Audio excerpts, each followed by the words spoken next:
Hello and welcome to another session of Informally Formal. A very happy Labor Day to everyone. I am delighted to bring Mr. Habibullah Karim today to our show.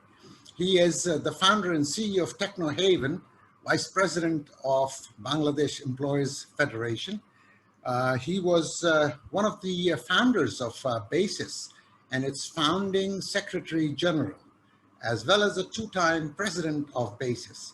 I might also mention that he was on the Prime Minister's ICT task force, as well as instrumental in the ICT policy of 2009.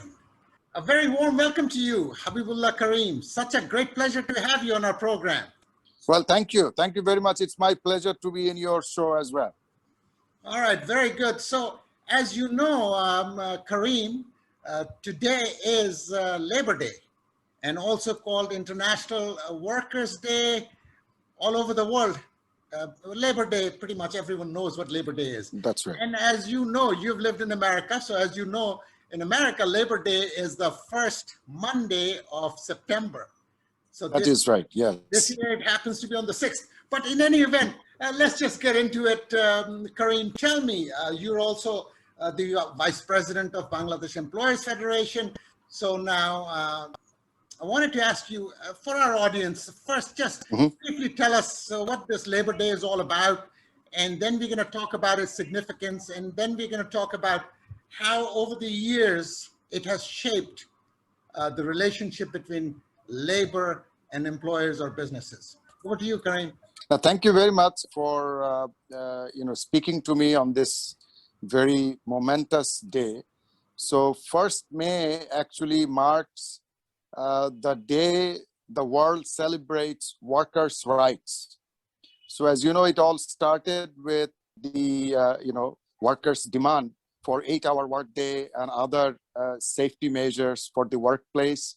And this all started and based on that demand, many workers in the US, primarily in Chicago, but also around the world, they went on a strike on May 1st.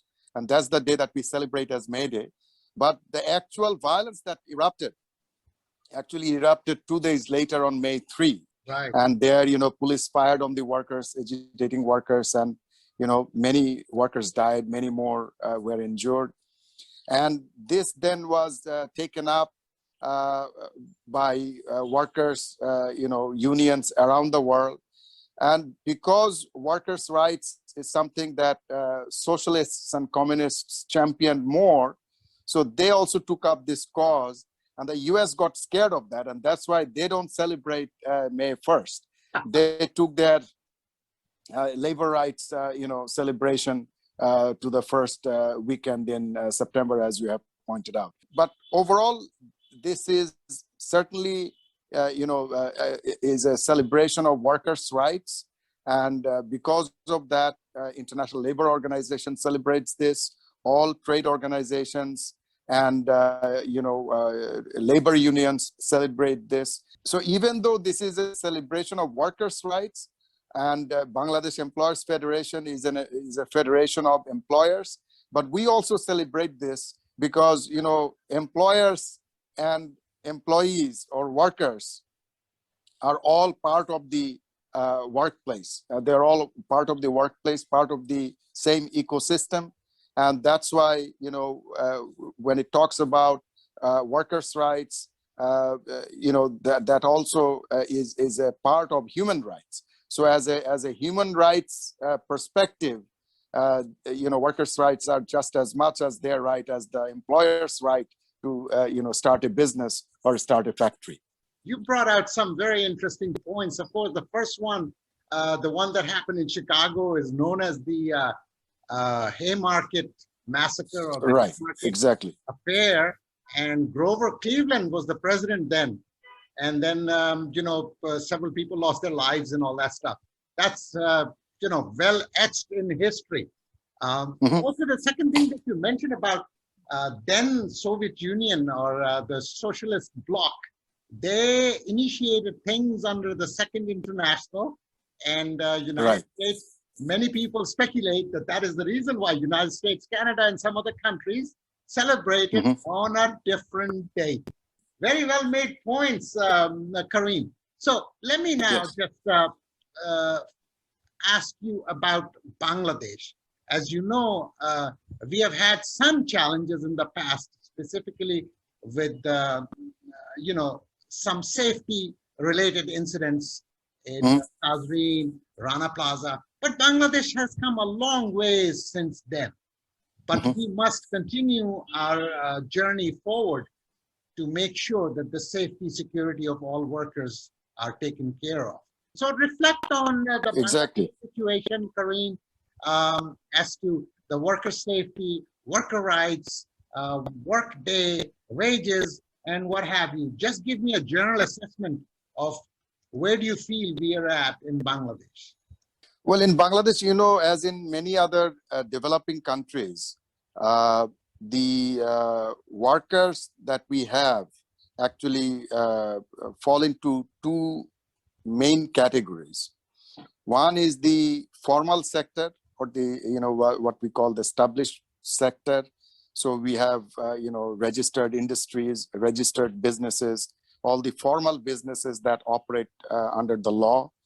And then we have the informal sector, where we have cottage industries or small business owners, and sometimes they also do not know the diktats of the law, so they don't necessarily follow all the rules and regulations. Unfortunately, the informal sector of our economy is much larger, at least in terms of employment, is much larger than the formal economy. So whenever we talk about workers' rights and all of that, we tend to forget that we can address workers' rights and working conditions in formal sectors like the RMG or textiles or leather or any such other formal sectors.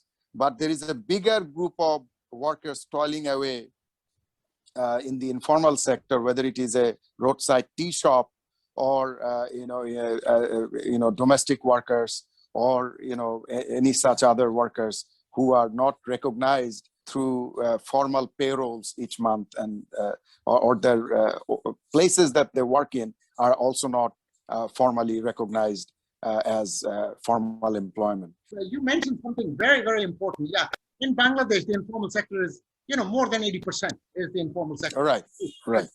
But the point that I wanted to harp on is people that employ people to help them out at home with chores and stuff, household help. Many a times they are working like 7 days a week. They don't have any time off during the day. That's Right. very, very, very important point. I mean, what can Exactly. we do? Do you think we need some awareness program for people to understand that, these are human beings, they ought to be treated as such? Yes, I believe there needs to be, a quite massive awareness campaign to ensure that these workers in the informal sector, especially domestic workers working in middle class or upper middle class families or upper income families, they are treated as regular workers with also rights. They should have off time every day. They should have some off days weekly and things of that nature. They should not be forced to work 24 hours a day. And in fact, there are good examples in this region. For example, in Singapore, where most of the domestic help come from other countries like Philippines. Right. And you will see that if you go on the streets in Singapore on a Sunday, you will see lots of Filipino women loitering around, and they are mostly domestic aides who have been given a day off to be on their own, to spend their time as they please. So this is something we do not see in our country yet. I suppose in Singapore also it didn't happen in a day. So, but we need to start in that process. Absolutely, absolutely. Very well said. Very well said. I'm going to go back, Kareem. I'm going to go back very quickly to something that you mentioned that's also very important. There is the formal sector and then there is the informal sector, right? So all these labor rights and things that we talk about is generally people think is applicable only to the formal sector. In a country like ours, where most of the workers are in the informal sector, there are no laws that are applied to that. Your thoughts on that, and what can we do to overcome that? Not just the domestic health. I'm talking about generally, just in general, CSMEs, cottage micro industries. What do we do? What do we do, Kareem? Well, in fact, there has been too much attention to the formal sector when it comes to workers' rights, because they're easy to catch, because they operate under the law, so they're very easy to get hold of, and also because the RMG sector is so big and they export to the world, so there is almost a searchlight focus on that industry. So you have Industry All and other international alliances of labor rights who swoop down on the garments factories to ensure that workers' rights are properly maintained. Some say that they do that because the factory owners themselves did not address these issues properly, and that's why we had situations like Rana Plaza, which is true. But there is also the disproportionate focus on the formal sector actually also dilutes the bigger problem that we have in the informal sector. So this, as you correctly pointed out, this needs to be addressed, as I said, from street side restaurants to tea stalls to small shops to micro industries, everywhere, and domestic help. Everywhere we see millions of workers working around the country. They're the biggest employers. And we must give due credit to Bangladesh and the Bangladesh government for really paying quite a bit of attention to these issues over the past years, and also the employers as well, because like you said, in garments, wages and stuff have come a long ways. And we must not forget, Kareem, that during the same stage of economic growth, if you look at Western world countries that sometimes now talk about unions and talk about labor rights and what have you, I mean, when they were in the same economic stages of their growth, guess what? They didn't have very many labor rights. Children were employed as workers and what have you. So every country needs a little bit of time, I guess, to put things in place. It just cannot happen overnight. Real quickly, your thoughts on that? These issues, require not only, legal and regulatory progression in time, but also a cultural progression in time. So as you correctly pointed out, that many of the developed countries of the world, when they were at our stage of development, many such implements were not in place about labor rights and worker rights and all of that. But having said that, I think we should not be as bad as the developed countries were at our stage of development.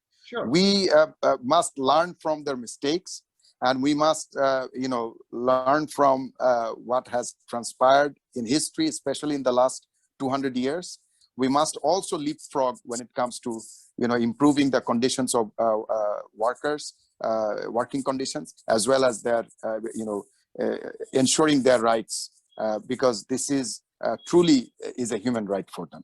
So Bangladesh Employees Federation also believes in that, and we have been working together with the government and the trade unions in Bangladesh to ensure that these conditions are met, so that we all can be part of the growth dividend that Bangladesh is enjoying.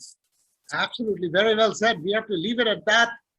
Kareem, I would close it out with a quote from the famous Greek philosophers, Sophocles, who said, "Without labor, nothing prospers."